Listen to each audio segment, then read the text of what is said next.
السلام علیکم ورحمۃ اللہ وبرکاتہ۔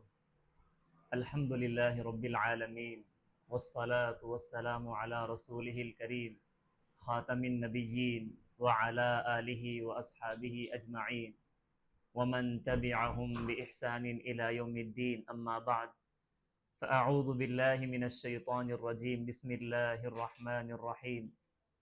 اقرأ باسم ربک الذی خلق خلق الانسان من علق اقرأ وربک الاکرم۔ صدق اللہ العظیم۔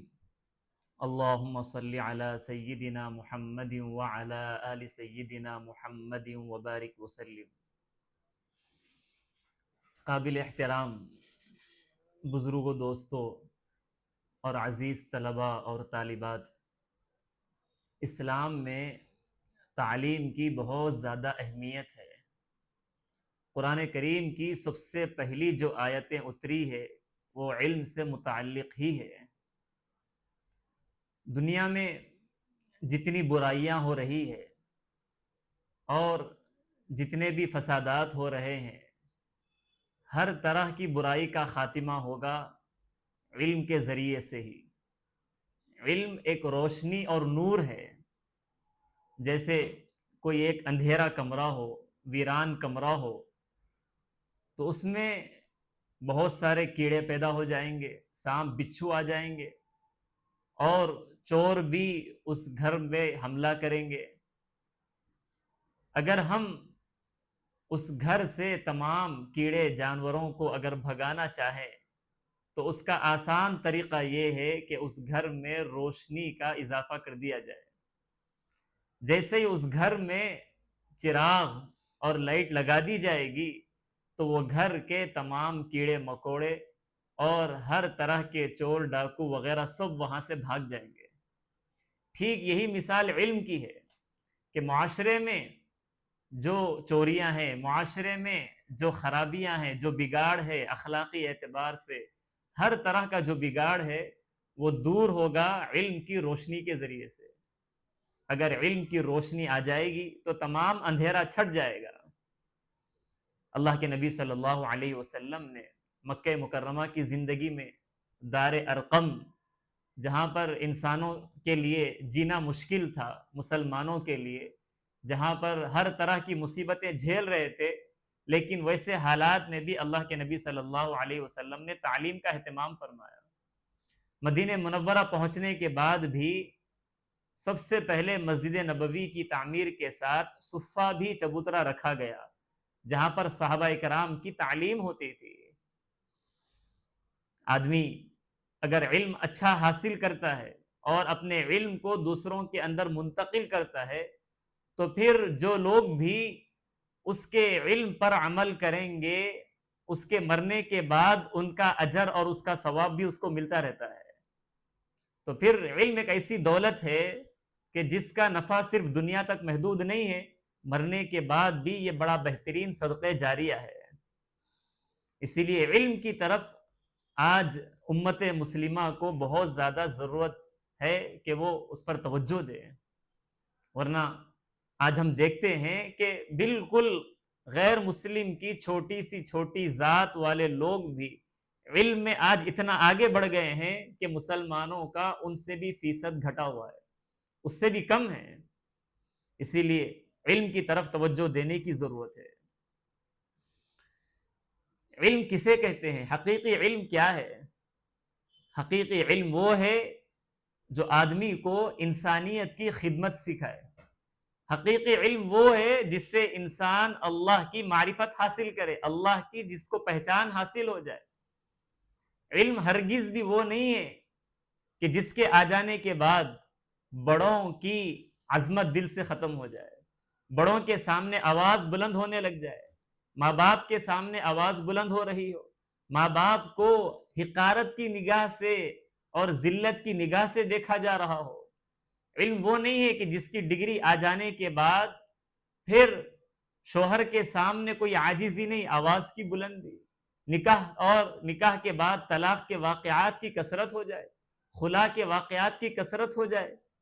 یہ علم نہیں ہے، یہ سب سے بڑی جہالت ہے۔ کہ جس کو ہم نے علم کا نام دے دیا ہے۔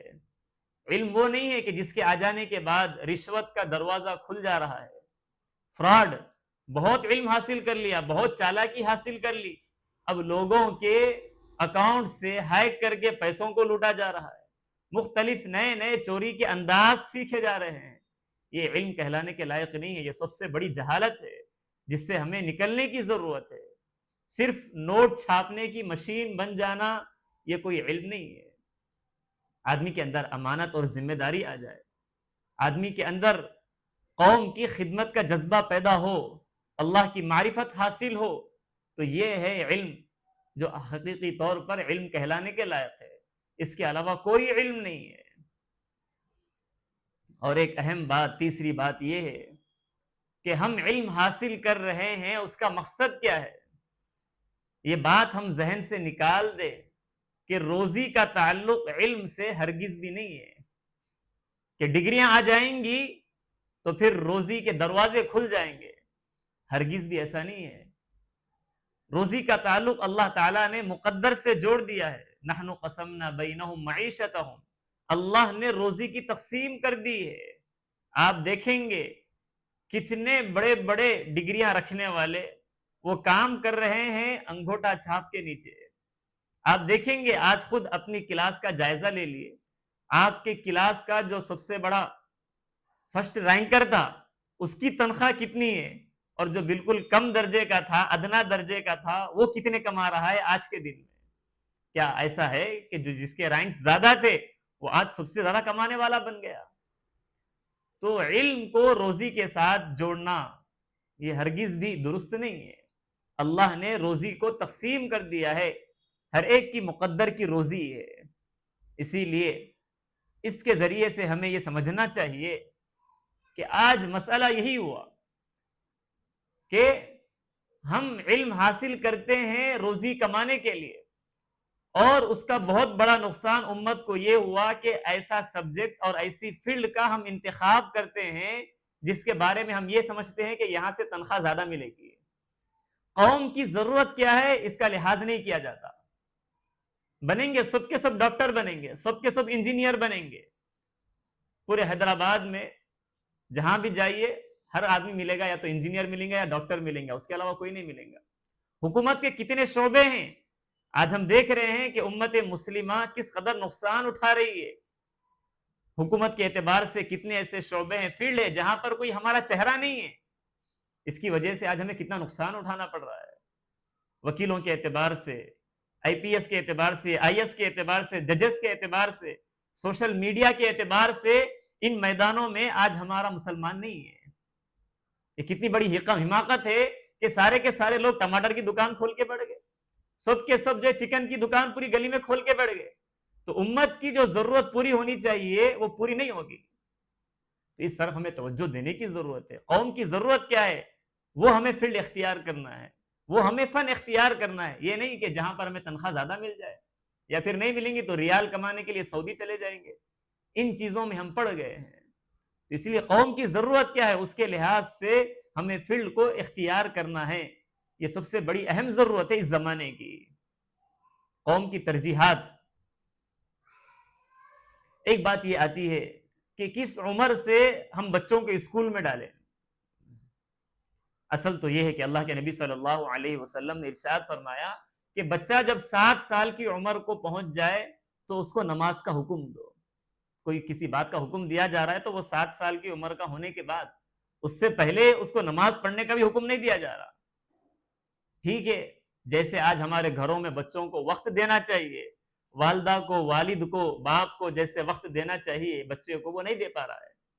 ٹفن تیار کرنا ہے، شوہر کی خدمت کرنا ہے، والدین کی خدمت کرنا ہے، بہت سارے ایسے کام ہیں جس کی وجہ سے وقت نہیں دے پا رہے، تو پھر 4 سال کی عمر میں، بلکہ اس سے پہلے بیبی کیئر اور مختلف طرح کے ماں کی گود سے ہی بچے کو اسکول میں کسی طرح سے اپنے سے دور کرنے کا نظام بنا دیا گیا ہے۔ واقعتاً اگر علم ہم حاصل کرانا چاہ رہے بچوں کو، اس لیے ہم ڈال رہے ہیں، تربیت چاہتے ہیں اس لیے ڈال رہے ہیں، یا پھر اس لیے کہ ہم اپنا بوجھ ہلکا کرنا چاہ رہے ہیں، ہمیں اس طرف توجہ دینے کی ضرورت ہے۔ بچوں کا بھی حق ہے، ان کی بھی عمر اچھی طرح بڑھے، ان کی بھی کچھ شرارت کا حق ہے، بچپن ہی ہے، اگر ان کی شرارت بھی چھین لیں گے، بچپن ہم ان کا چھین لیں گے، بچپن سے ہی ہم نے ان کو دور کرنا سکھا دیا، تو پھر بڑے ہونے کے بعد ہم جب بوڑھے ہو رہے ہیں تو پھر اولڈ ایج ہوم میں ہمیں بھی لے جا کر چھوڑ رہے ہیں وہ لوگ، جیسا بچپن میں ہم لے جا کر ان کو چھوڑے ہیں، بڑھاپے میں ہمیں لے جا کر چھوڑ رہے ہیں۔ اسی لیے بچوں کو بھی جینے کا حق دیں، ان کا حق ہم ادا کریں۔ تو اسی لیے بچے ذرا سمجھدار ہو جائیں، ورنہ ہو رہا یہ ہے کہ بچہ بچپن سے ہی ہم اس کو اسکول میں ڈال رہے ہیں، بچی کو ڈال رہے ہیں، اور پھر وہ 15 سال 20 سال تک اسکول میں ناشتہ کیا ہے، وہی نوڈلز ہے، میگی ہے اور مختلف طرح کے اوٹس ہے، اور بس ایسی چیزیں ہم کھلا رہے ہیں۔ اب 15 سال کے بعد 20 سال تک یہ ناشتہ ہوگا، اور اس قدر جو ہے نا کبھی ہوگا بھی نہیں، جلدی اٹھا کر بھیجنا ہے، تو بھی بچوں کی صحت کہاں برقرار رہیں گی، بچیوں کی صحت کہاں رہیں گی؟ پھر شادی کے بعد کے مسائل، اور پھر دواخانوں کے چکر، ہاسپٹلوں کے چکر، یہ سب جھیل رہے ہیں ہم لوگ۔ اس طرف ہمیں توجہ دینے کی ضرورت ہے۔ اسکول کا ہمیں انتخاب کیسے کرنا ہے، کیسے اسکول میں ہم اپنے بچوں کو ایڈمیشن کرائیں، یہ جو معیارات ہم نے بنا رکھے ہیں اس کو چھوڑ دیں۔ قریب کا اسکول کون سا ہے اس میں ڈال دیں گے، محلے کے بچے کہاں پر پڑھ رہے ہیں وہاں پر ڈال دیں گے، اپنے خاندان کے بچے کہاں پر پڑھ رہے ہیں وہاں پر ڈال دیں گے ان لوگوں کو، زیادہ فیس کہاں پر ہے وہاں پر ہم ڈال دیں گے، اچھی فیس ہے، اچھی تعلیم ہوتی ہوں گی، یا کم فیس کہاں پر ہے وہاں پر ڈال دیں گے، یا جہاں پر اینیول ڈے بڑا دھوم دھام سے منایا جا رہا ہے، چمک دھمک ہے، خوب جو ہے نا وہاں پر اچھی تعلیم ہوتی ہوں گی، وہاں پر ہم لے جا کر ڈال رہے ہیں۔ اور بہت سی مرتبہ ہم نے معیار یہ بنا لیا انٹرنیشنل اسکول میں ہم ڈالیں گے، اور انٹرنیشنل اسکول کی جو فیسیں ہیں وغیرہ، اگرچہ ہمارے اندر استطاعت نہ ہو تب بھی قرضے لے کر ہم اپنے بچوں کو بعض مرتبہ ڈال رہے ہیں، حرام میں پڑھ رہے ہیں، حرام قرضوں میں پڑھ رہے ہیں، ایسی تعلیم میں برکت کہاں سے آ سکتی ہے؟ اسی لیے ہمیں اچھا معیار منتخب کرنا ہے، اچھا معیار منتخب کرنا ہے۔ سب سے پہلی بات تو یہی ہے کہ اسکول کا انتخاب کرتے وقت ہم دیکھیں کہ ہمارے بچے کا ایمان وہاں پر محفوظ رہے گا یا نہیں رہے گا۔ سب سے پہلی چیز دیکھنے کی یہ ہے، کہیں ایسا نہ ہو کہ ہم بچے کو ایسے اسکول میں بھیج رہے ہیں جہاں اس کے دن کی ابتدا ہو رہی ہے کفریہ اور شرکیہ کلمات پڑھتے ہوئے، ایسے ترانے گاتے ہوئے، ایسے بھجن گاتے ہوئے جس کے گانے کے بعد ہمارا بچہ مسلمان نہیں رہتا ہے، ایسے اسکول میں جہاں جانے کے بعد وہ ایسے اللہ کے علاوہ لوگوں سے دعائیں مانگ رہا ہو، پریئر کر رہا ہو کہ اس کے بعد پھر اس کا ایمان باقی نہیں رہتا، ایسے اسکول میں اپنے بچے کو ڈالنا حرام ہے، حرام ہے۔ ہرگز بھی ہم ایسے اسکول میں بچوں کو نہیں ڈال سکتے ہیں۔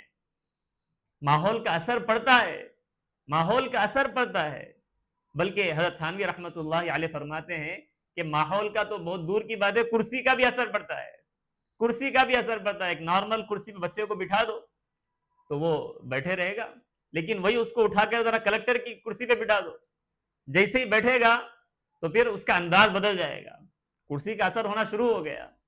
تو پھر ہم بچے کو فرسٹ کلاس سے لے کے 10th کلاس تک 10 سال 12 سال ایک خاص ماحول میں رکھیں گے تو پھر بچے کی ذہنیت کیسے بن جائے گی؟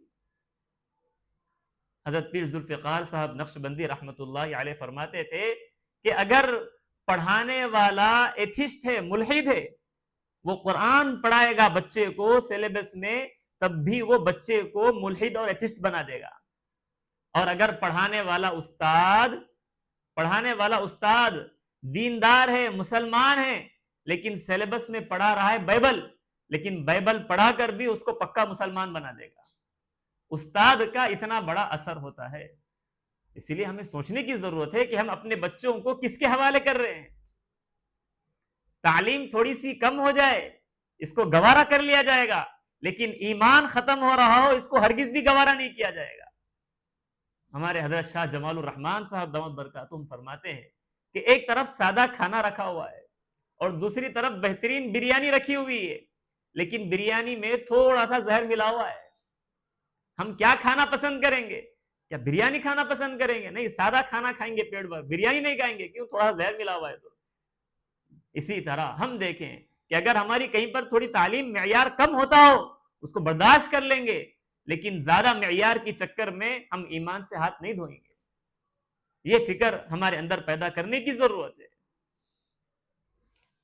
ہم ایسے اسکول میں اپنے بچوں کو ڈال رہے ہیں جہاں پر تہوار منائے جا رہے ہیں، جہاں پر جو بھی عیدیں آ رہی ہو دیگر مذہبی لوگوں کی، ان مذہبی تہواروں میں ہمارے بچے بھی شریک ہو رہے ہیں کلچر کے نام پر. یا یقین جانے ہمارا بچہ وہاں پر جیسے آڈیو ریکارڈنگ کر رہا ہے، ویڈیو ریکارڈنگ بھی کر رہا ہے، سب اس کے اندر منتقل ہو رہی ساری چیزیں. یہ بالکل غلط بات ہے یہ کہنا کہ ہم سیکولر ہے، ہم یہاں پر کوئی مذہب کی بات نہیں کرتے. یہ بالکل 100% غلط بات ہے. کوئی اسکول سیکولر نہیں ہے، وہاں پر ضرور مذہبی تعلیم اور مذہبی تعلیم ہوتی ہی ہے، کلچر کے نام پر کوئی اور نام دے کر. یہیں ملے پلی کے علاقے میں ایک مرتبہ ایسا ہوا کہ ایک بھائی اپنی بچی کو اسکارف پہنا کر، اچھے ڈھیلے ڈھالے کپڑے پہنا کر، ڈریس وہ اسکول میں لے کر گئے. اسکول میں لے کر جاتے ہی وہاں کے پرنسپل نے کہا کہ یہ کیا پہنا کر لائے ہیں اسکارف وغیرہ، یہ اسکول بالکل سیکولر ہے، یہاں پر کوئی مذہبی شناخت نہیں رہے گی، کوئی مذہبی علامت یہاں پر اختیار نہیں کیا جائے گا. تو انہوں نے کہا کہ اچھا ٹھیک ہے، یہ بالکل سیکولر ہے، یہاں پر کوئی مذہبی علامت نہیں ہوگی. تو پھر گیٹ کے اندر داخل ہوتے ہی عیسیٰ مسیح کا مجسمہ اور اسٹیچو یہاں پر کیوں بنا ہوا ہے؟ یہاں پر حضرت مریم کا اسٹیچو کیوں بنا ہوا ہے؟ یہاں پر کرسمس ڈے بہترین انداز میں کیوں منایا جاتا ہے؟ بالکل سیکولر ہونا چاہیے تھا، پھر یہ کوئی چیز یہاں پر نہیں ہونی چاہیے تھی. تو اسی لیے یہ باتیں کہی جاتی ہے، اس کا کوئی جو ہے نا تصور نہیں ہوتا ہے. کلچر کے نام پر کسی بھی طرح مذہبی رنگ وہاں پر رنگنے کی پوری کوششیں کی جاتی ہے. اسکول میں جہاں پر میوزک اور ڈانس وغیرہ کو آرٹ کے نام سے پڑھایا جاتا ہو، ہرگز بھی نہیں، اس میں شریک نہیں ہو سکتے ہیں ہم لوگ. آپ دیکھیں گے ہم یہ سوچتے ہیں کہ ابھی بچے چھوٹے ہیں، ابھی اسکول کی تعلیم ہے، پڑھ لیں گے، بعد میں سیکھ جائیں گے. آپ دیکھیں گے عیسائی مشنریز کے جتنے بھی محنت کرنے والے ہیں ان کے آپ کو کالجز نہیں ملیں گے، نہیں کے درجے میں جتنے ملیں گے سارے کے سارے اسکولز ملیں گے گاؤں دیہات میں. کیونکہ ان کو بھی یہ بات سمجھ میں آ گئی ہے کہ اگر بچہ 10th تک اگر ہمارے پاس رہ گیا تو اس کے بعد پھر دنیا میں کون سے کونے میں بھی چلے جائے اس پر ہماری فکر غالب آ چکی ہے، اب اس کی فکر نہیں بدل سکتی. کوئی معمولی چیز نہیں ہے کہ اسلام میں بچہ پیدا ہوتے ہی پہلے اس کے کان میں اذان دینے کا حکم دیا جا رہا ہے. ابھی وہ بچہ ہے کتنا، اس کے اندر سمجھداری کتنی ہے، لیکن پھر بھی حکم ہے کہ اس وقت اذان دیا جائے. کیوں؟ یہ اللہ کی بڑائی، اللہ اکبر کی صدائیں سب سے پہلے اس کے کان میں پڑنی چاہیے، اس کا بھی اثر ہے. تو پھر ہم اتنے سال تک بچوں کو ہم حوالے کر رہے ہیں تو پھر ہم کیسے مطمئن بیٹھ سکتے ہیں؟ اسی لیے ہمیں ایسے اسکولوں میں ہرگز بھی نہیں ڈالنا ہے. اور ایک اہم چیز ہے اسکول میں ہم اپنے بچوں کو ڈالتے ہوئے کو ایجوکیشن سے اپنے بچوں کو بچانا ہے، جہاں پر بچوں اور بچیوں کی ایک جگہ تعلیم ہوتی ہو. تعلیم کا اس سے کیا تعلق ہے کہ کیا بچے اور بچیاں ایک جگہ بیٹھیں گی بڑی ہونے کے باوجود تو کیا ان کے علم میں اضافہ ہوگا، علم میں ترقی ہوگی؟ اس کا علم سے کوئی تعلق نہیں ہے. لیکن اندھی تقلید ہم یورپ کی کرتے ہیں کہ بس بچوں اور بچیوں کو ایک جگہ پڑھانا ہے، کو ایجوکیشن میں اپنے بچوں کو ہم ڈالتے ہیں. یقین جانیے ہرگز بھی ہماری بچیاں ایسے نظام تعلیم میں محفوظ نہیں ہیں. اب آج کل تو کوئی ڈھکی چھپی بات رہی نہیں ہے، کتنی چھوٹی چھوٹی کم عمر بچیاں ہیں اور وہ حاملہ بن رہی ہیں، کیسے واقعات آئے دن ہم سن رہے ہیں. ہمیں اپنے بچیوں کی حفاظت کرنا ہے، ان کی حیا کی حفاظت کرنا ہے. اسی لیے کو ایجوکیشن سے اپنے آپ کو بچائیں. حضرت جنید بغدادی رحمت اللہ علیہ غالباً ایک بڑے ولی فرماتے ہیں کہ اگر ہم پڑھا رہے ہیں، وہ پڑھانے کی کلاس اگر کعبۃ اللہ ہے، کعبۃ اللہ کے سائے میں پڑھا رہے ہیں، اور پڑھانے والا استاد حسن بصری رحمت اللہ علیہ ہے، اور پڑھنے والی طالبہ رابعہ بصریہ ہے، اور جو سلیبس پڑھایا جا رہا ہے وہ قرآن کریم ہے، اگر وہاں پر بھی تیسرا شیطان ہوتا ہے، وہاں پر بھی تیسرا شیطان ہوتا ہے، شیطان انسان کی رگوں میں ایسے دوڑتا ہے جیسے خون دوڑ رہا ہے، اگر ایسی جگہ بھی پڑھایا جائے تب بھی وہاں پر شیطانی حملوں سے محفوظ نہیں ہے. پھر اسکول کے ماحول میں، کالج کے ماحول میں ہم کن لوگوں کے حوالے ہم اپنی بچیوں کو کر رہے ہیں؟ وہاں پر ان کی عصمتیں محفوظ رہیں گی؟ یہ صرف خیال ہے، ہرگز بھی ایسا نہیں ہو سکتا ہے۔ اس لیے کو ایجوکیشن سے اپنی بچیوں کو بچانا ہے۔ 5ویں کلاس کے بعد ہی ہم بچوں کو اور بچیوں کو الگ کر دیں۔ مسلم اسکول الگ ہے، اسلامک اسکول الگ ہے۔ مسلم اسکول ہم سمجھ رہے ہیں کہ مسلمانوں کا اسکول ہے، چلو یہاں پر جو ہے نا پوری اسلام کے مطابق تعلیم ہوتی ہوں گی، ایسا ضروری نہیں ہے۔ بہت سی مرتبہ مسلمانوں کے نام سے اسکول ہیں لیکن اسلامی تعلیمات خود اس کے اندر موجود نہیں ہے۔ وہاں پر بھی خوب گانے بجانے ہو رہے، وہاں پر بھی ڈانس ہو رہا ہے، وہاں پر بھی کوئی ایجوکیشن ہے۔ تو وہ مسلم اسکول تو ہو سکتا ہے لیکن اسلامک اسکول نہیں ہے۔ وہ اسلامک اسکول وہ ہے جہاں پر تمام اسلامی تعلیمات پر عمل کیا جا رہا ہو، جہاں پر پورے پردے کا اہتمام ہو، کوئی ایجوکیشن نہ ہو، جہاں پر کوئی میوزک نہ ہو، ڈانس نہ ہو، اور وہاں پر مختلف طرح کے ڈیز وغیرہ ہرگز بھی نہ منائے جاتے ہوں، اسلامی تعلیمات کا غلبہ ہو وہاں پر، اسے اسلامک اسکول کہا جائے گا۔ ایسے اسکول کا ہمیں انتخاب کرنے کی ضرورت ہے۔ ہم کیسے مطمئن ہو سکتے ہیں؟ کوئی ایجوکیشن سے امی جان عائشہ رضی اللہ تعالی عنہا فرماتی ہیں ان کے پاس ان کی باندی نوکرانی آئی اور آ کر کہنے لگی امی جان آج میں حجر اسود کا بوسہ لے کر آئی ہوں۔ امی جان عائشہ رضی اللہ تعالی عنہا نے فرمایا لا آجرک اللہ، اللہ تمہیں ہرگز بھی اجر نہ دے، ثواب نہ دے، تمہیں کیا ضرورت تھی وہاں مردوں کی بھیڑ میں گھسنے کی؟ کعبۃ اللہ کے پاس، حجر اسود کے پاس کس کا ذہن خراب ہو سکتا ہے، کس کا دل خراب ہو سکتا ہے؟ لیکن وہاں پر بھی مردوں کے ساتھ جانے پر امی جان عائشہ رضی اللہ تعالی عنہ اس قدر ناراض ہیں۔ مسجد سے بھی زیادہ پاکیزہ جگہ کوئی ہو سکتی ہے لیکن نہیں، وہاں پر بھی اللہ کے نبی صلی اللہ علیہ وسلم نے یہ فرمایا کہ پہلے آگے مردوں کی صف ہوگی اور سب سے آخر میں عورتوں کی صف ہوگی۔ پورے مرد آ جانے کے بعد عورتیں آئیں گی اور پھر عورتیں پہلے چلے جائیں گی، اس کے بعد پھر مرد جائیں گے۔ بلکہ مسجد نبوی میں آج بھی وہ دروازہ ہے جسے باب النساء کہا جاتا ہے، عورتوں کا دروازہ۔ ابن عمر رضی اللہ تعالیٰ عنہ فرماتے ہیں جب سے اللہ کے نبی نے اس کو عورتوں کے لیے خاص کر دیا ہے کبھی میں نے وہاں سے قدم نہیں رکھا۔ مسجد سب سے پاکیزہ جگہ، وہاں پر اس بات کو پسند نہیں کیا گیا کہ مرد اور عورت وہاں پر اکٹھے ہوں، تو پھر اس سے ہٹ کر کون سی ایسی جگہ ہو سکتی ہے کہ جہاں پر مرد اور عورت ایک جگہ ہوں اور محفوظ ہوں؟ اسی لیے اسلامی تعلیمات کو ہمیں سمجھنے کی ضرورت ہے۔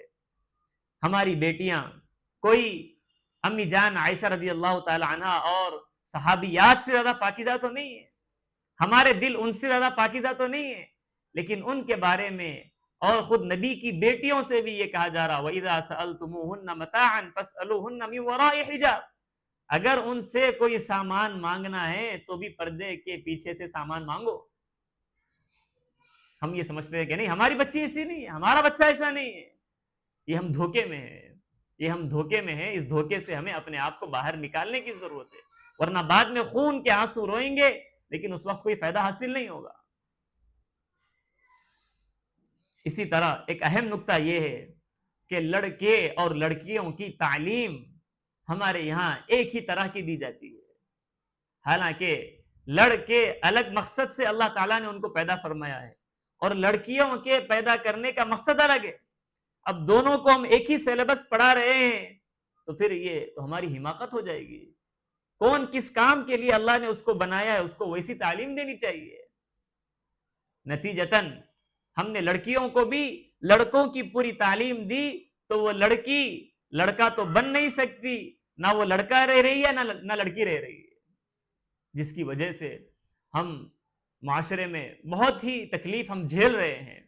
لڑکیاں نکاح کے بعد بھی اب وہ بھی جاب کرنا چاہتی ہے بغیر کسی مجبوری کے، وہ بھی مرد کے برابر شانہ بشانہ چلنے کا جو نعرہ لگایا جاتا ہے اس کے مطابق وہی مطالبہ کرتی ہے۔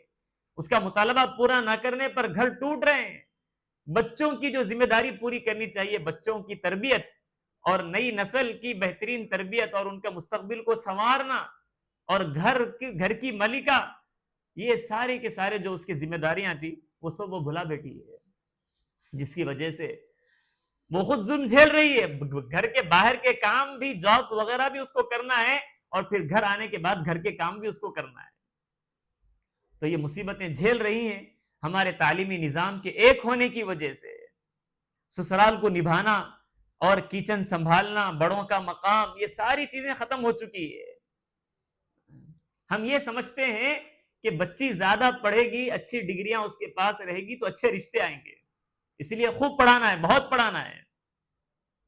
لیکن فیلڈ میں، میدان میں آپ جا کر دیکھیں گے جتنے بیرو اور جتنے جو رشتے لگانے کے جتنے بھی جو آفیسز ہے، وہاں پر جا کر دیکھیں جو پوری بھیڑ جو لگی ہوئی ہے، اس زیادہ سے زیادہ ان کے بایو ڈاٹا وہاں پر رکھے ہوئے جن کے پاس بڑی بڑی ڈگریاں ہیں، ان کو رشتے نہیں مل رہے۔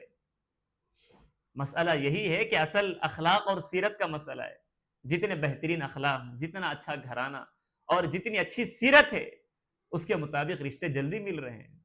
اور یہ تعلیم کے چکر میں عمر بڑھ رہی ہے لڑکیوں کی، کتنی ابھی پڑھ رہی ہے بچی 25-30 سال، اب پورے شہر میں نوجوان لڑکے اور لڑکیوں کی نہیں، بوڑھیوں کی شادیاں ہو رہی ہے۔ پڑھ رہی ہے، اب عمر جب بڑھ گئی تو اس کے بعد پھر عمر بڑھ گئی، رشتے نہیں مل رہے ہیں، نکاح ہو گیا بڑی عمر کے بعد، پھر اب اولاد نہیں ہو رہی ہے۔ بچیوں کو پڑھانا ہے اور اس سے آگے بڑھ کر دور دور تنہا بھیجنا، اور پھر بہت سی مرتبہ بیرون ملک تک بھیجا جا رہا ہے۔ یو ایس جائیں گے، گرین کارڈ لیں گے، وہاں کی نوکریاں، وہاں کی تعلیم، ہم کس کے حوالے کر رہے ہیں؟ کون ان کی نگرانی وہاں پر کریں گے؟ کون ان کی دیکھ بھال کریں گے؟ لیکن نہیں۔ اور پھر اس کے بعد اب اتنی بڑی ڈگری ہے، اتنی بڑی تعلیم حاصل کر لیے ہیں، تو اب رشتہ دیکھیں گے تو پھر وہ جتنی بچی ہماری پڑھی ہے اس کے مطابق بچہ بھی ہونا پھر، اب اتنا پڑھا ہوا بچہ، اب اس کو ڈھونڈنے میں اور کئی سال نکل رہے ہیں۔ اب بچہ مل گیا، اب یہ دونوں اتنی بڑی تعلیم حاصل کیے ہوئے ہیں، تو شادی بھی پھر ان کے معیار کے مطابق ہونی چاہیے، ویسے ہی دھوم دھام سے ہونی چاہیے، اتنی مہنگی شادی ہونی چاہیے، اب اس کے لیے جمع کرو، اس کے لیے قرضوں میں ڈوبو۔ کیسے ہم نے معیارات بنا لیے ہیں۔ اسی لیے اس عذاب سے نکلنے کی ضرورت ہے۔ اب جب رشتے نہیں مل رہے ہیں، عمریں بڑھ رہی ہے، تو آج ہم دیکھ رہے ہیں کہ ارتداد کے واقعات دن بدن بڑھتے جا رہے ہیں۔ بچی جو تعلیم حاصل کری ہے، اس کی تعلیم کے مطابق ہمارے بچوں میں سے کوئی اگر بچہ نہیں ملا، اگر اس بچی کو اگر کوئی غیر مسلم بھی اگر مل رہا ہے، تو اس کے ساتھ بھی نعوذ باللہ وہ نکاح کر رہی ہے اور پھر اس کے ساتھ جا رہی ہے۔ اور پھر کتنے ایسے واقعات، اور پھر پیار کا جھانسا دے کر، عشق کا جھانسا دے کر کتنی بچیوں کے ٹکڑے ٹکڑے کر کے فریج میں ڈال دیا جا رہا ہے، کہاں کہاں ان کو پھینکا جا رہا ہے۔ یہ آج یہ نگاہوں سے ہم دیکھ رہے ہیں، سن رہے ہیں۔ ہمیں اس عذاب سے نکلنے کی ضرورت ہے۔ بچیوں کو سمجھانا ہے کہ فلمی دنیا الگ ہے، فیلڈ کی دنیا الگ ہے۔ ان باتوں میں آ کر یہ دلدل میں ہماری بچیاں پھنس رہی ہے۔ اسی لیے زیادہ اعلیٰ تعلیم کی چکر میں لڑکوں کے برابر ہم نہ پڑھیں۔ بچیوں کے لیے جو ضروری تعلیم ہے، ان کو وہ تعلیم دلانی چاہیے جہاں پر ان کے ایمان کی بھی حفاظت ہو اور ان کے حیا کی بھی حفاظت ہو۔ اس معاملے میں ہمیں فکر مند ہونے کی ضرورت ہے۔ اوپن اسکولنگ کا بہترین نظام ہے، اس سے ہمیں فائدہ اٹھانا چاہیے۔ بچی ہماری نگرانی میں، ہماری نگاہوں میں رہتے ہوئے گھر کے کام کاج اور ساری چیزیں سیکھتے ہوئے ڈگریاں بھی وہ حاصل کر سکتی ہے، پوری حیا کی حفاظت کے ساتھ، پورے ایمان کی حفاظت کے ساتھ۔ اس لیے اوپن اسکولنگ سے ہمیں فائدہ اٹھانا چاہیے بچیوں کے سلسلے میں۔ اور ایک اہم چیز یہ ہے کہ تعلیم کا بوجھ اتنا زیادہ نہ ہو کہ جس میں ایمان کی بھی اتنی فکر نہیں ہے۔ بچپن سے ہی بچوں کو جب سلایا جاتا ہے تو اسی وقت سے ذہن سازی ہے کہ جلدی سو جاؤ، اسکول کے لیے اٹھنا ہے۔ کبھی یہ بات ہماری زبان سے نہیں نکلتی کہ جلدی سو جاؤ بچے، فجر کی نماز ادا کرنی ہے، کبھی ہم نہیں کہتے ہیں۔ ہمیشہ بس تعلیم کا بوجھ، تعلیم پڑھنا ہے، اچھا پڑھیں گے اچھی نوکری ملیں گی، اچھا پڑھیں گے اچھے رشتے ملیں گے، اچھا پڑھیں گے تو پھر جنا زندگی اچھی ہوں گی، اچھا اسٹیٹس ہوگا۔ ہمیشہ اتنی فکر کا غلبہ، 10ویں کا امتحان، SSC کا امتحان پاس ہونا ہی ہے کسی بھی حال میں، ورنہ گھر میں نہیں رکھیں گے۔ نیٹ کا ایگزام، کبھی ایمان پر خاتمہ، یہ سب سے بڑی ہماری منزل ہے، اس کا کوئی تذکرہ نہیں ہوگا۔ خودکشی کر لے رہا بچہ کہ میں فیل ہو چکا ہوں، اب میں کس کو منہ دکھاؤں گا۔ اس قدر تعلیم کا غلبہ، اس قدر ان امتحانات کا غلبہ، اگر اتنی فکر ہے تو کم از کم پڑھنے کے زمانے میں یہ کوئی فکر نہیں ہے۔ پڑھنے کے زمانے میں کبھی کوئی دعوت نہیں چھوٹی ہے، رات تک جاگیں گے، فنکشن ہالوں میں جائیں گے، اسکول میں ناغے کریں گے، چھٹیاں کریں گے، امتحان کے وقت پورا پریشر، فیس وقت پر ادا نہیں کریں گے، بہت ساری خرابیاں۔ اس پر ہمیں توجہ دینے کی ضرورت ہے. ہماری دعوتیں یہ ختم کریں. یہ دعوتیں نہیں ہیں بلکہ عداوتیں ہیں، دشمنیاں ہیں کہ جس میں ہم اپنی بچیوں کی زندگیاں خراب کر رہے ہیں، بچوں کی زندگیاں خراب کر رہے ہیں. رات میں 1-1 2-2 3-3 بجے تک بچہ جب گھر سے واپس گھر آئیں گا، صبح میں اسکول کے لیے کہاں اٹھیں گا؟ اٹھ بھی گیا تو اسکول میں کلاس میں جا کر بیٹھنے کے بعد کیا سبق سنیں گا؟ وہ تو اسے نیند آئے گی، سوتے ہوئے سنیں گا. تو پھر تعلیمی معیار کیسے پیدا ہوگا؟ اتنا غلبہ. ایسے اسکول کا بھی انتخاب ہم نے کر لیا کہ جہاں پر جمعہ کے لیے بھی ان کو نہیں چھوڑا جاتا. جمعہ چھوٹتی ہے تو چھوٹ جائے، لیکن اسکول نہیں چھوٹنا ہے، تعلیم نہیں چھوٹنا ہے. یہ ہم نے کون سا راستہ اختیار کر لیا ہے؟ اگرچہ کسی بھی علماء کرام کی مجلس میں ہمیں حاضری دینے کا موقع نہ ملتا ہو، کبھی اللہ کے راستے میں نکلنے کا موقع نہ ملتا ہو، سب گوارا ہے، لیکن تعلیم میں کمی نہیں آنی چاہیے. یہ ایمان سے زیادہ ہم تعلیم کو اہمیت ہرگز بھی نہ دیں.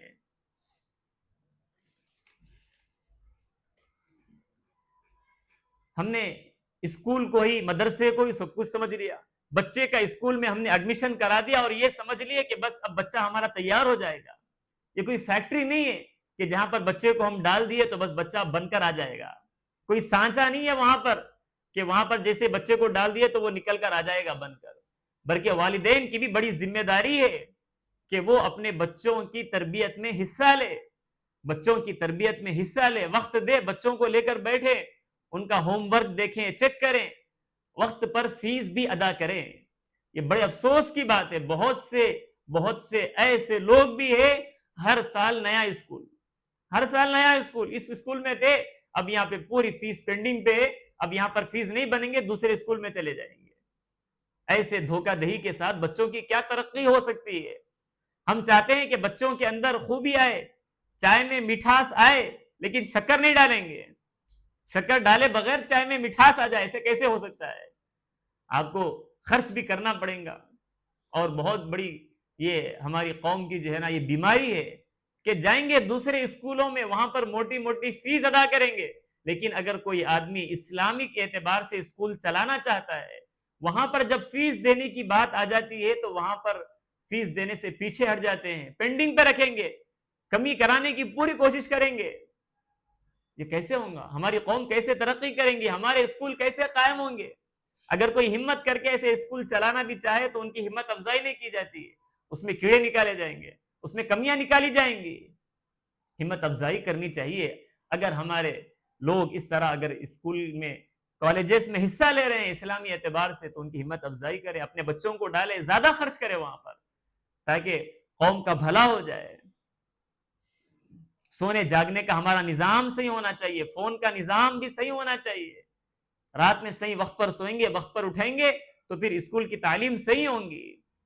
پورے سانچقوں کی دعوتوں سے لے کے پوری جمعگیوں تک اتنے اسکول کے ہم بچوں کو ناغے کرائیں گے تو ہمارے بچوں کی تعلیم کیسے ہوگی؟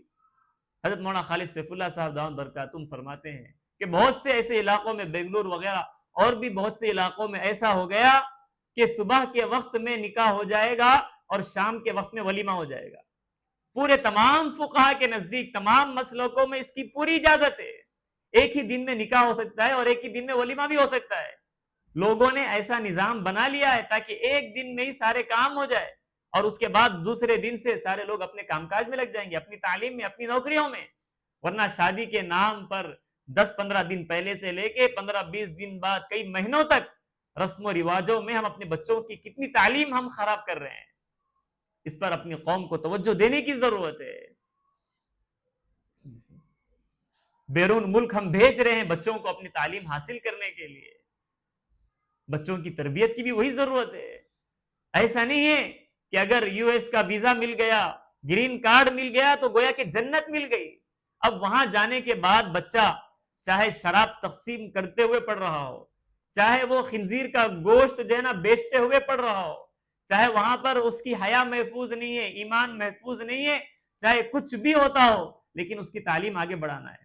اس کے لیے 19 لاکھ 20 لاکھ اس سے زیادہ قرضوں میں ڈوبیں گے، لیکن اپنے بچوں کو ہم پڑھائیں گے. یہ فکر ہمیں بدلنے کی ضرورت ہے. پھر اس کے بعد اس کا ذہن ایسے بن رہا ہے کہ وہ پھر ڈالر کمانے میں، پیسے کمانے میں ایسا مصروف ہے کہ یہاں پر اگر اس کی ماں کا جنازہ بھی اٹھتا ہو، باپ کا جنازہ بھی اٹھتا ہو تب بھی وہ یہاں پر کندھا دینے کے لیے بھی آنے تیار نہیں ہے. اسی لیے ہمیں توجہ دینے کی ضرورت ہے، ہرگز بھی نہیں. ایمان پر خاتمہ ہو اس کی ہمیں فکر کرنے کی ضرورت ہے. والدین لاوارث ہو جاتے ہو تب بھی ہو جائے. نکاح میں کتنی تاخیر ہو رہی ہے اس کی وجہ سے، اور نکاح میں تاخیر کرنا یہ گناہوں کے دروازوں کو کھول دینے والا ہے. اس پر ہمیں توجہ دینے کی ضرورت ہے. اب تو یہ زمانہ ایسا ہے کہ نیو ایجوکیشن پالیسی کا زمانہ ہے، جہاں پر ہمارے بچوں کا ایمان محفوظ رہنا بہت زیادہ مشکل ہے. صبح سے لے کر شام تک ہم نے تعلیم کا، اسکول کی تعلیم کا نظام ایسا بنا لیا ہے کہ پھر مکتب بچوں کو بھیجنے کے لیے وقت ہی نہیں ہے. ایسا ہرگز بھی نہیں ہونا چاہیے.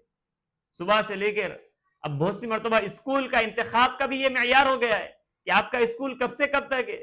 صبح 8 بجے سے لے کے شام میں 5-6 بجے تک ہے تو بہت اچھا ہے، تاکہ گھر میں سر درد نہ ہو. اگر صرف ہاف ٹائم کا اگر اسکول ہوگا تو نہیں اتنے وقت میں نہیں، زیادہ سے زیادہ ہمارا بچہ اسکول میں ہی رہے. ایسے اسکول کا انتخاب. اب پھر وہ پڑھ کے آنے کے بعد بھی شام میں پھر ٹیوشن الگ. پورا رات میں بستر پر پہنچنے تک بچہ اگر اسی حال میں رہے گا تو پھر ایمان کو کب سنے گا، توحید کو کب سنے گا، نبی کی سیرت کو کب سنے گا، صحابہ اولیاء کی زندگیاں کب سنے گا، اخلاق اور آداب کب سیکھے گا. اور یہ نیو ایجوکیشن پالیسی میں پورا سلیبس ایسا ہے کہ ہر پیریڈ میں اگر ڈرائنگ بھی کرنا ہے تو مورتی کی ڈرائنگ کرنا ہے، اگر سائنس بھی پڑھنا ہے تو پھر یہ درخت ہے، یہ اس کے پتے ہیں، یہ درخت ہمیں یہ پھل دیتا ہے، تو نعوذ باللہ یہ درخت جو ہے نا ہمارا خدا ہے، اس کے سامنے سر جھکانا چاہیے. سائنس کو بھی اس کو جو ہے نا اس میں شرک کو گھسا دیا ان لوگوں نے. میتھمیٹکس میں ہر فن میں شرک کو گھسا دیا گیا ہے. صبح ہوں گی ایکسرسائز جو بچے کو دیا جائے گا، آج آپ نے یوگا کیا یا نہیں کیا ہے، آپ نے دیوالی کا فیسٹیول کیسے منایا، آپ نے یہ فیسٹیول کیسے منایا. ایکسرسائز بچے کی ہو رہی ہے، ہوم ورک دیا جا رہا ہے اسی طرح کا. جب بچہ ایسے ماحول میں 24 گھنٹے رہے گا تو پھر اس کا ایمان کہاں سے محفوظ رہ سکتا ہے. ایسے ماحول میں اگر بچوں کو ہم مکتب کی تعلیم سے نہیں جوڑیں گے آخری درجے میں، تو پھر ان کے ایمان، یہ بچپنا ایسا ہے کہ جیسا کہ پتھر کی لکیر ہو، پتھر پہ لکھ دیا گیا ہو. بچپن میں یہ ذہن و دماغ میں یہ شرک اگر پیوست کر دیا گیا، نقش کر دیا گیا، تو پھر وہ کبھی نکلنے والا نہیں ہے. اسی لیے بچوں کی ہمیں فکر کرنے کی ضرورت ہے. اور پھر اسلام کی نفرت بچوں کے ذہن میں بٹھائی جا رہی ہے.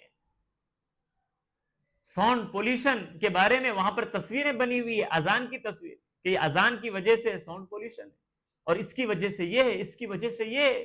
اور جتنی تاریخ میں مسلمان جو بادشاہ گزرے ہیں ان سب کو ظالم بنا کر پیش کرنا، غیر مسلموں پر ظلم کرنے والا اور ان کی عزتیں لوٹنے والا اور مندروں کو توڑنے والا، اس طرح کی تاریخ کو بدل کر جب پڑھا دیا جائے گا اور بچوں کے ان کی تاریخ سے بچوں کو کاٹ دیا جائے گا، ان کو مایوس بنا دیا جائے گا، تو بچے پھر لنگڑے لولے ہو جائیں گے، ان کے اندر سے پوری ہمت ختم ہو جائے گی، مایوسی کی زندگی وہ گزارنے والے ہو جائیں گے.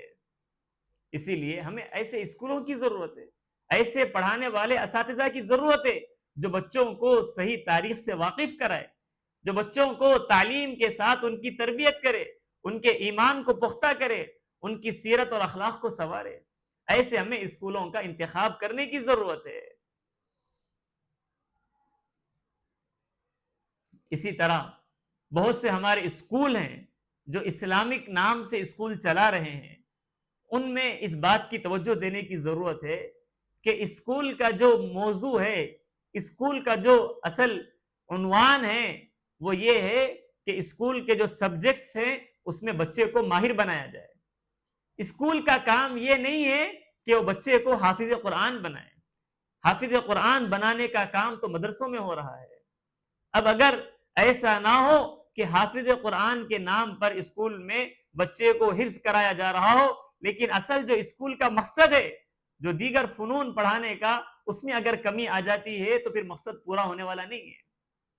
اور بہت کم ایسے بچے ہوتے ہیں، سووں میں، ہزاروں میں ایک، جو بیلنس کر سکتے ہوں، دونوں علوم حاصل کر سکتے ہوں، ورنہ ایسا نہیں ہو سکتا ہے. یہ سوچ کہ بھائی حافظ قرآن ڈاکٹر بھی ہونا چاہیے، عالم دین انجینئر بھی ہونا چاہیے، عالم دین وکیل بھی ہونا چاہیے. یہ سوچ کو بدلنے کی ضرورت ہے. سوچ ایسے ہونی چاہیے کہ جو ہمارا ڈاکٹر ہے وہ سچا حقیقی مسلمان کیسے بن جائے, جو ہمارا وکیل اور لائر ہے وہ سچا پکا مسلمان کیسے بن جائے, جو ہمارا انجینئر ہے وہ سچا پکا مسلمان کیسے بن جائے. اس بارے میں ہمیں فکر کرنے کی ضرورت ہے, اس پر توجہ دینے کی ضرورت ہے. اسی لیے ہم اپنے موضوع کو سمجھے اسکول میں کہ صرف حافظ قرآن کے نام پر ایسا نہ ہو کہ بچوں کی یہ تعلیم خراب ہو جائے. جہاں پر ہمیں معاشرے میں ایک حافظ قرآن کی ضرورت ہے, ایک عالم دین کی, ایک مفتی کی ضرورت ہے, وہیں پر ہمیں ایک بہترین لائر کی بھی ضرورت ہے, وہیں پر ہمیں بہترین ڈاکٹر کی بھی ضرورت ہے. ہر فن کا ماہر ہمیں ہونا ضروری ہے. اسی لیے اسکول کا جو اصل مقصد ہے اس کو ختم نہیں کر دینا چاہیے. بچوں کی ذہن سازی ہو, اسلامی ذہن بنائیں, اپنے فن میں ماہر بنانے کے ساتھ اس پر ہمیں توجہ دینے کی ضرورت ہے. اسی طرح اسکولوں میں اسپورٹس کے نام پر بچوں کو باہر گھمانے لے کر جاتے ہیں, مختلف پروگرامز میں لے کر جاتے ہیں. وہاں پر بچوں کی صحیح تربیت کرنے اور نگرانی کی ضرورت ہے. ورنہ اسپورٹس کا نام ہے, تفریح کا نام ہے, اور اس کے پس پردہ بہت ساری بے حیائی کے واقعات پیش آ رہے ہیں. اس کی ہمیں اصلاح اور تربیت کرنے کی ضرورت ہے. اور آخری بات اس سلسلے میں یہی ہے کہ ہمیں اپنے پورے خاندان اور اپنے پورے محلے کا مکمل ہمیں سروے کرنے کی ضرورت ہے. آج بھی ہماری قوم کے بہت سارے بچے کسی بھی تعلیم میں نہیں ہے, نہ دنیاوی تعلیم میں ہے نہ دینی تعلیم میں ہے. ایک بہت بڑا طبقہ ہے. جیسے ہم ووٹ ڈالنے کے لیے جیسے ہم سروے کرتے ہیں کہ ایک ایک گھر میں کتنے ووٹ ڈالنے والے ہیں, پورا سروے کر کے ہم ایک ایک کے پاس پہنچ کر ان سے ووٹ ڈالنے کی درخواست کرتے ہیں. اس سے بھی زیادہ ضروری ہمارے لیے یہ بھی ہے کہ ہم پورے محلے میں کتنے بچے ہیں ان بچوں کا سروے کر کے ان بچوں کا اسکولوں میں ایڈمیشن کریں. ابھی اسکول میں ایڈمیشن کے دن ہیں. ہمارے یہاں تلنگانہ میں مائنورٹی اسکولز بھی قائم کیے گئے ہیں. بہت سارے بچے ہیں جنہیں فیس دینے کی استطاعت نہیں ہے, غریب گھرانوں کے ہیں, تب بھی ایسے بچوں کو کم از کم ایسے اسکولوں میں ہم داخلہ کروائیں جہاں پر ہاسٹل کا بھی نظام ہے, بچوں کے کھانے پینے کا بھی نظام ہے, ساری سہولیات ہے. ورنہ یہ گھروں میں, گلیوں میں, چبوتروں میں رہیں گے. ہم دیکھ رہے ہیں کہ کم عمری سے ہی یہ بچے نشے کے عادی بن رہے ہیں, مختلف طرح کی غلط عادتوں میں پڑ رہے ہیں, ان کی زندگیاں تباہ اور برباد ہو رہی ہے. اسی لیے ایسے بچوں کی والدین کی ذہن سازی کر کے اسکولوں میں لے جا کر ہم ایڈمیشن کرائیں. جس اسکول میں ہم ایڈمیشن کرا رہے ہیں ایسے اسکولوں میں وہاں کے ذمہ داروں سے ہم بات کریں کہ ہمارے اتنے بڑے بچوں کی تعداد یہاں پر ہے, ہمارے لیے یہاں پر ایک ملصاب کی بھی ضرورت ہے جو انہیں نماز پڑھائیں گے اور ان کی تربیت کریں گے. اور ان سے کہہ دیا جائے کہ یہ بچے ہمارے تہواروں میں شریک نہیں ہوں گے. یہ ساری چیزیں ہم بات کر کے اپنے بچوں کا وہاں پر ایڈمیشن کرائیں کم از کم. تو ہمیں اس بارے میں پوری فکر کرنے کی ضرورت ہے پورے خاندان میں. آج ہر آدمی اپنی قوم کا یہی ہے. ابھی دیکھیے شادیوں کا سیزن چل رہا ہے, کتنے کروڑوں کی شادیاں ہو رہی ہے. ہمارا اسٹیٹس بڑا ہے, ہمارا بڑا خاندان ہے, یہ کہتے ہوئے کروڑوں کے پیسے ہم شادیوں پہ خرچ کریں گے.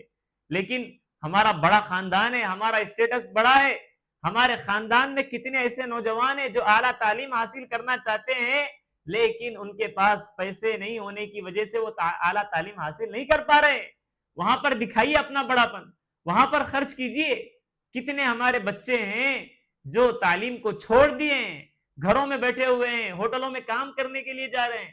وہ پورے خاندان کا سروے کر کے یہاں پر جھوٹی نمائش حاصل کرنے کے لیے, جھوٹی واہ واہ حاصل کرنے کے لیے جو کروڑوں کا پیسہ ہم خرچ کر رہے ہیں, کروڑوں کی شادی کے بعد 10-10 کروڑ کی شادی ہے, 10 مہینے بھی شادی نہیں رہ رہی, طلاق خلا کے واقعات پیش آ رہے ہیں. تو ہمیں اصل خرچ کرنے کی جگہ یہاں پر ہے.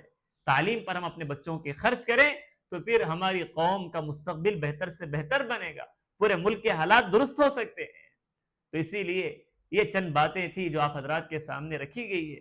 ان باتوں پر ہمیں توجہ دینے کی ضرورت ہے, غور و فکر کرنے کی ضرورت ہے, گھر پہ مشورہ کرنے کی ضرورت ہے کہ ہمارے بچوں کی کیسی تعلیم ہو, کیسے اسکول کا ہم انتخاب کریں, اور پورے خاندان کا سروے کر کے اپنے خاندان کے ایک ایک بچے کو ضرور دینی تعلیم یا دنیاوی تعلیم سے ہم جوڑیں. اللہ تعالی ہم سب کو کہی ہوئی باتوں پر عمل کرنے کی توفیق نصیب فرمائے. آمین. وآخر دعوانا ان الحمد للہ رب العالمین.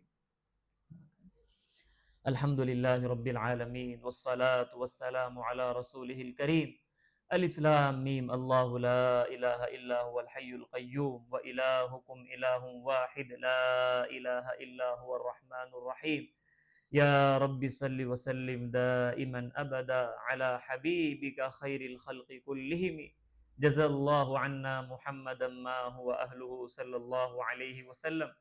اے اللہ ہم سب کے گناہوں کو معاف فرما دیجئے، کوتاہیوں کو معاف فرما دیجئے۔ اے اللہ ہم نے بہت زندگی لگا دی ہے، اے اللہ بہت پیسہ خرچ کر دیا ہے جھوٹی نمائش اور جھوٹی شہرت حاصل کرنے کے لیے۔ اے اللہ ہمارے اپنے مال کو، اپنے وقت کو، اپنی زندگیوں کو اے اللہ تیرے مخلوق کی خدمت کے لیے خرچ کرنے کی ہمیں توفیق نصیب فرما دیجئے۔ اے اللہ دین کی خدمت میں ہمیں حصہ لینے کی توفیق نصیب فرما دیجئے۔ اے اللہ ہمیں اپنی زندگیوں کو بدلنے کی توفیق نصیب فرما، جہالت والی زندگی سے نکلنے کی توفیق نصیب فرما، علم نافع کی دولت سے ہم سب کو مالا مال فرما۔ اے اللہ دینی تعلیم سے ہم سب کو آراستہ فرما، دنیاوی تعلیم سے بھی اے اللہ ہم سب کو آراستہ فرما۔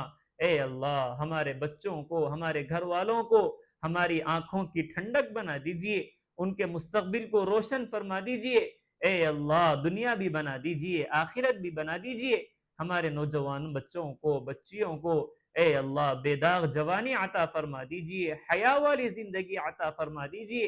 اے اللہ ایمان پر خاتمے کی فکر کرنے کی ہم سب کو توفیق نصیب فرما دیجئے، ہمارے اپنے ایمان کی، ہمارے اخلاق کی اے اللہ ہمارے اقدار کی حفاظت کرنے کی ہم سب کو توفیق نصیب فرما۔ اے اللہ ہماری اور ہمارے نسلوں کی بہترین تربیت فرما دیجئے۔ اے اللہ شرک میں پڑنے سے، بدعات میں پڑنے سے، اے اللہ ہر طرح کی برائیوں میں، غلط عادتوں میں پڑنے سے اے اللہ ہماری اور ہمارے نسلوں کی پوری پوری حفاظت فرما دیجئے۔ اے اللہ ہم چاہے نہ چاہے پیشانی کے بال پکڑ کر ہمیں سیدھے راستے پر چلا دیجئے۔ اے اللہ پلک جھپکنے کے برابر بھی نفس اور شیطان کے حوالے نہ فرما دیجئے۔ اے اللہ رواج اور سماج کے حوالے نہ فرما دیجئے۔ اے اللہ پیارے حبیب صلی اللہ علیہ وسلم کی اے اللہ محبت عطا فرما دیجئے، سنتوں سے محبت عطا فرما دیجئے۔ اے اللہ ہمیں اپنے ایمان کی، اخلاق کی، فرائض کی اے اللہ فکر کرنے کی توفیق نصیب فرما دیجئے، توفیق نصیب فرما دیجئے۔ پورے ملک میں امن و امان قائم فرما دیجئے۔ اے اللہ ہمیں اپنے تعلیمی ادارے قائم کرنے کی توفیق نصیب فرما دیجئے۔ اے اللہ جو کچھ ہوگا آپ کے کرنے سے ہوگا۔ اے اللہ اپنی خاص مدد ہمارے ساتھ شامل حال فرما دیجئے۔ اے اللہ جو مانگا ہے عطا فرما دیجئے، جو مانگنے سے رہ گیا ہے اپنے فضل و کرم سے اے اللہ اپنی شان کے مطابق عطا فرما دیجئے۔ وصلی اللہ تعالی علی خیر خلقی محمد وعلی آلہ واصحابہ اجمعین برحمتک یا ارحم الراحمین والحمد للہ رب العالمین۔